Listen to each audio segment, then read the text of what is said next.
Et si en fait, ce qui nous bloque, ce n'était pas vraiment la paresse, mais notre propre cerveau. On va voir ensemble pourquoi on a cette tendance à tout remettre au lendemain, et surtout comment on peut déjouer ce petit mécanisme pour enfin se lancer. On connaît tous ce scénario, pas vrai? Le matin, on se lève, on est plein d'énergie, la motivation est au top. On a des projets qui nous tiennent vraiment à cœur. Écrire ce livre, monter cette boîte. L'envie est là, le plan a l'air super clair. Sauf que, voilà, la journée passe, et le soir venu, on se retrouve sur le canapé, le téléphone à la main, et on a ce sentiment-là super frustrant qu'une journée de plus est passée sans qu'on ait avancé. Mais attention, ce n'est pas un manque d'ambition. Non, c'est quelque chose de bien plus profond.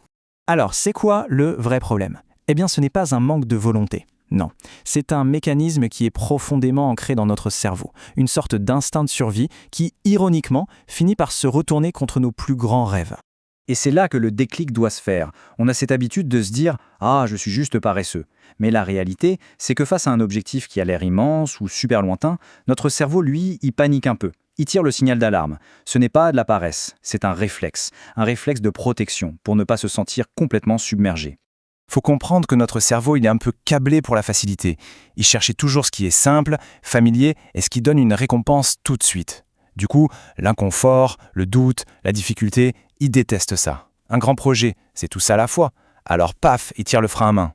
Mais la bonne nouvelle, c'est qu'on peut le reprogrammer. Bon, alors, comment on s'y prend pour que notre cerveau se mette de notre côté, pour qu'il devienne un allié? Il y a des stratégies, des astuces vraiment simples pour déjouer cet instinct.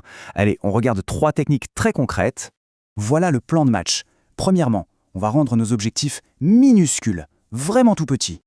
Deuxièmement, on va créer des routines presque invisibles, qui nous poussent à agir sans même y penser. Et pour finir, une règle d'or qui est d'une puissance incroyable, la fameuse règle des 2 minutes. Ok, plongeons dans la première stratégie. En fait, le problème, ce n'est jamais le rêve en lui-même, c'est la taille de la première marche. Le cerveau n'a pas peur de l'idée d'écrire un livre, non. Il a peur de la page blanche, là, tout de suite, et de l'effort que ça demande de commencer. Du coup, la solution, c'est de rendre la première action tellement simple qu'elle en devient presque ridicule.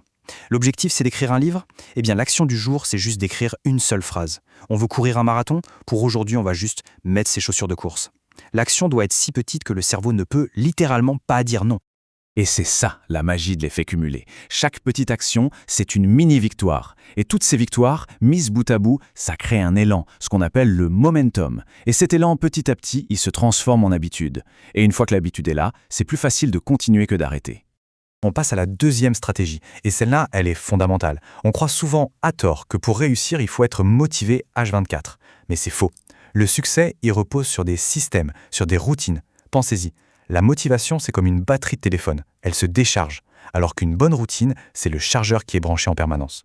Et l'idée, c'est de rendre le bon comportement presque inévitable. On veut lire plus? Chaque matin, on pose le livre sur l'oreiller. On veut avancer sur un projet? On bloque 10 petites minutes dans son agenda, tous les jours, à la même heure. Ce sont ces petits rituels qui bâtissent la discipline, sans même qu'on ait besoin d'y penser. Et on arrive à la troisième et dernière stratégie. Et celle-là, attention, c'est peut-être la plus efficace de toutes. C'est la règle des 2 minutes. Cette règle, elle s'attaque directement au cœur du problème, c'est-à-dire l'inertie. On le sait tous, le plus difficile, ce n'est pas de faire le travail, c'est de s'y mettre. L'astuce, c'est donc de se dire qu'on ne s'engage que pour 2 minutes. Lire une seule page, faire 10 pompes, méditer pendant 120 secondes. Juste 2 minutes pour briser l'inertie. Pensez à une boule de neige. Le plus dur, c'est de faire la première petite boule et de lui donner la première poussée. Mais une fois qu'elle commence à rouler, elle grossit toute seule. Et c'est exactement pareil ici. Bien souvent, une fois que ces 2 minutes sont passées, eh bien, on n'a plus envie de s'arrêter. En fait, ces 3 astuces, elles reposent toutes sur une idée bien plus grande, une philosophie. Il faut voir les choses non pas comme un sprint, mais comme un marathon. Le vrai secret, ce n'est pas l'intensité, c'est la constance. Et il y a un point crucial qu'on oublie très souvent, c'est la récompense. Après chaque petit effort, mais vraiment chaque effort, c'est super important de s'accorder un petit plaisir. Ça peut être écouter une chanson qu'on adore, prendre 5 minutes pour un café. Le but, c'est de créer une association positive dans le cerveau. Pour qu'il apprenne que effort, c'est égal à plaisir. Et croyez-moi, il va en redemander. Donc le message clé, c'est vraiment ça. Des petites actions, mais répétées tous les jours, c'est infiniment plus puissant qu'un gros effort héroïque une fois par mois. L'objectif, ce n'est pas d'être parfait, l'objectif, c'est d'être constant. Finalement, le succès n'est pas une histoire de super pouvoir ou de volonté de faire, non. Il appartient à celles et ceux qui ont le courage de commencer petit et surtout la discipline de ne jamais s'arrêter, C'est cette persévérance dans les toutes petites choses qui, à la fin, donne des résultats immenses. Alors, la question à se poser n'est plus « quand est-ce que je vais enfin commencer ce grand projet ?»